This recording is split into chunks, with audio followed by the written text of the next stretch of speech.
अमरीकी महकमा खारजा ने कहा है कि उनका मुल्क पाकिस्तान के बैलिस्टिक मिसाइल के प्रोग्राम के लिए आलात फराहम करने वाली कंपनियों और एक फर्द पर पाबंदियां आयद कर रहा है। अच्छा, ये अमेरिका ने जो हमसे एक बेरुखी इख्तियार की है, तो इसकी वजह अफ़गानिस्तान में उसकी दिलचस्पी का ख़ात्मा है या अफ़गानिस्तान में हमारा किरदार जो उनके नज़दीक नेगेटिव था वो है। मैंने सोचा चलो कुछ तो वीकेंड में अच्छा होना चाहिए, लेकिन हर बार इसी तरह की न्यूज आती है। आपको याद होगा कुछ अर्सा पहले भी पाबंदियां लगी थी। अमेरिका क्या पैगाम देना चाहता है पाकिस्तान को इन पाबंदियों के बाद? अमेरिका इस वक्त हमारे साथ उसकी बिल्कुल कुट्टी है या कि नहीं, बस हमें बुला दिया है या कोई और कैफियत है। अमेरिका ने बता दिया है कि अमेरिका जो इंडिया जो है उनका मेजर नॉन नेटो एलाई है और पाकिस्तान के साथ सिर्फ और सिर्फ ट्रांजैक्शनल रिलेशनशिप है। एक तो ये चीज इसमें से निकलती है कि राजनाथ साहब का दौरा था आज से 2 हफ्ते पहले अमेरिका का, के बाद उन्होंने यहाँ पे कई नए डिफेंस कॉन्ट्रैक्ट किए हैं। तो अगर ये बातें हैं तो फिर हमें वो पता नहीं कितना प्रेशर करेगा। हम समझते हैं नहीं करेगा इसलिए कि इंडिया खरीद रहा है। I think we are under a wrong impression. तो शायद ही उसका इम्पैक्ट हो सकता है। जब वो जाहिर है यहाँ पे अमेरिका के मिलिट्री इंडस्ट्रियल कॉम्प्लेक्स के साथ जब डीलिंग कर रहे हैं तो अल्टीमेटली उनकी भी कोई टर्म्स होंगी, बातें होंगी। अमेरिका उनको भी खुश करना चाहता होगा। हेलो फ्रेंड्स, जय हिंद। हिंदुस्तान स्पेशल में आपका स्वागत है। दोस्तों, अमेरिकी विदेशी विभाग ने पाकिस्तान के खिलाफ गुरुवार को बड़ा फैसला लिया है। अमेरिकी विदेशी विभाग के प्रवक्ता मैथ्यू मिलर ने कहा है कि पाकिस्तान के खिलाफ उनका सख्त रवैया बरकरार है। अमेरिका ने पाकिस्तान के बैलिस्टिक मिसाइल प्रोजेक्ट में मिलने वाली चीनी मदद पर प्रतिबंध लगा दिया है। जिन चीनी संस्थाओं को बैन किया गया है उनके बारे में कहा जा रहा है कि ये पाकिस्तान के बैलिस्टिक मिसाइल कार्यक्रम की आपूर्ति में शामिल है। फिलहाल अमेरिका के इस फैसले पर पाकिस्तान की तरफ से कोई जवाब नहीं आया। अमेरिकी विदेशी विभाग ने पाकिस्तान के बैलिस्टिक मिसाइल प्रोजेक्ट और प्रौद्योगिकी के प्रसार में शामिल चीन की 5 कंपनियों और एक व्यक्ति के खिलाफ कार्रवाई की है। अमेरिकी विदेशी मंत्रालय के आदेश के मुताबिक खास तौर पर Beijing research institute of automation for machine building industry को नामित किया गया है। यह कंपनी सामूहिक विनाश के हथियार और उनके वितरण के साधनों के प्रसारकों पर काम करती है। अमेरिका ने पाकिस्तान के बैलिस्टिक मिसाइल प्रोग्राम पे पाबंदियां लगा दी हैं क्योंकि चीनी सप्लायर्स पाकिस्तान को कुछ इक्विपमेंट सप्लाई कर रहे हैं।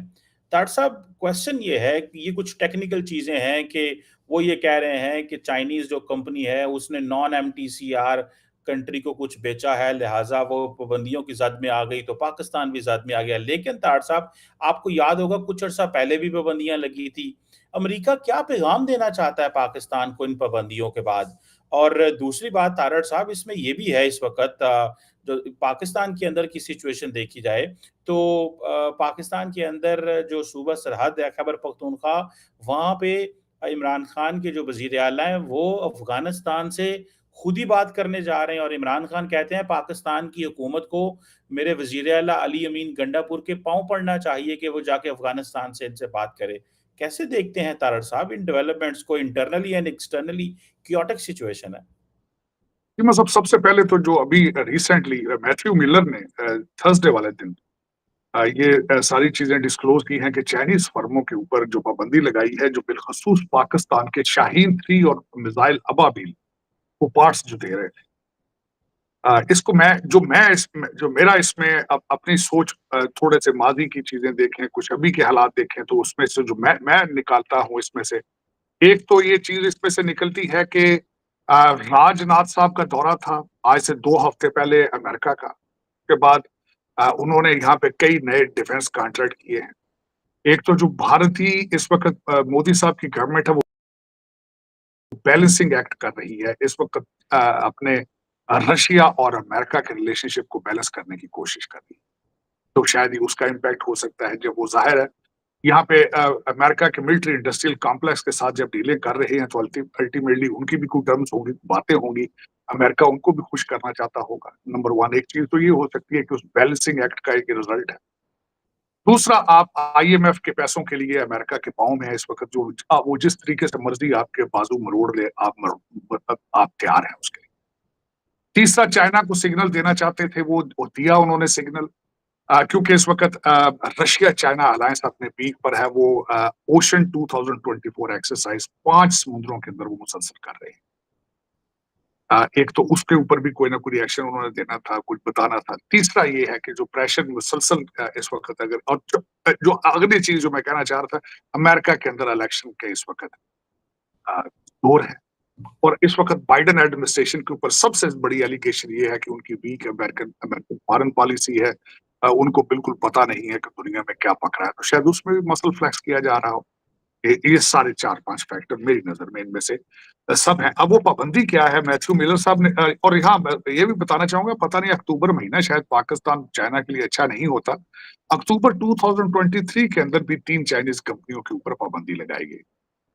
Beijing research institute of automation formation building industry है जो जिसके ऊपर पाबंदियां लगाई गई हैं। और इन पाबंदियों का असर अल्टीमेटली, जो आज इसका रिएक्शन जो चाइनीज एम्बेसी है वॉशिंगटन DC के अंदर, उन्होंने कहा कि यूनिलैटरल पाबंदियां, एहतजाज उन्होंने उसके खिलाफ किया, और इसके एक लीगल टर्म होती है लॉन्ग आर्म जुरिस्डिक्शन, जिसकी वजह पे पाबंदियां, क्योंकि अमेरिका की जो जुरिस्डिक्शन है वो चाइना तक जाती है, पाकिस्तान की तरफ जाती है, क्योंकि उनके साथ ट्रेड रिलेशनशिप है अमेरिका की, जिसको कहा जा सकता है कि लॉन्ग आर्म जुरिस्डिक्शन। उन्होंने उस पर एहतजाज अपना किया है, लेकिन इसमें और पाकिस्तानी एम्बेसी को कॉल किया गया है इस पर रिएक्शन के लिए, उन्होंने इसके ऊपर कोई अपना रिएक्शन। लेकिन इसमें अगर देखा जाए तो पाकिस्तान की फॉरेन पॉलिसी की फेल्योर है, लेकिन फेल्योर उसकी क्या होनी है, आप पैसे जहां से मांगते हैं अल्टीमेटली टर्म्स भी उनके साथ आती हैं, वो जिस तरीके से मर्जी आपके साथ बिहेव करें, आपके पास कोई चारा है ही मौजूद ही नहीं। हाँ, भारत को खुश करने के लिए मैंने जिस तरह आपको कहा है कि राजनाथ साहब को अल्टीमेटली हो सकता है अमेरिका को खुश करना चाहता हो, अमेरिका को भारत को खुश करना चाहता हो, और ये शायद उसी का एक रिजल्ट और एक इम्पैक्ट है। अब पाकिस्तान के अंदर जिस तरह बात की जा रही है चीमा साहब, मैं समझता हूं कि पिछले 2-4 दिनों के अंदर जो सबसे ज्यादा एक पाकिस्तान के अंदर ये इमेज था कि शायद अली अमीन गंडापुर साहब का जो सॉफ्टवेयर है वो अपडेट हो चुका है। लेकिन मेरे ख्याल में आज सबसे पहले तो ये बात करना चाहूंगा कि अभी तक जो जबान इस्तेमाल उन्होंने की है अली अमीन गंडापुर साहब ने, ना उन्होंने उस पर कोई माफी मांगी किसी से, बिल्कुल जर्नलिस्ट कम्युनिटी से, ना जो मरियम नवाज के लिए वो बारात के जो सिग्नल देते फिर रहे, ना उस पर उन्होंने कोई अपना अफसोस का इजहार किया है। और दूसरा, जो खान साहब है, मुर्शद पाक है, पहले भी इस पार्टी का जो क्राइटेरिया है कि जितनी ज्यादा को बदतमीजी करेगा उसको उतना अच्छा पोर्टफोलियो दिया जाएगा, उसको इतनी अच्छी एम्बेसी अच्छी मिनिस्ट्री दी जाएगी। मुर्शद पाक ने तेल पे जल्दी का वाला काम किया है, परंतु उन्होंने कहा था कि जो लोग जर्नलिस्टों से माफिया मांग रहे हैं वो बुज़दिल हैं, उनका हमारी पार्टी के अंदर कोई गुंजाइश मौजूद नहीं।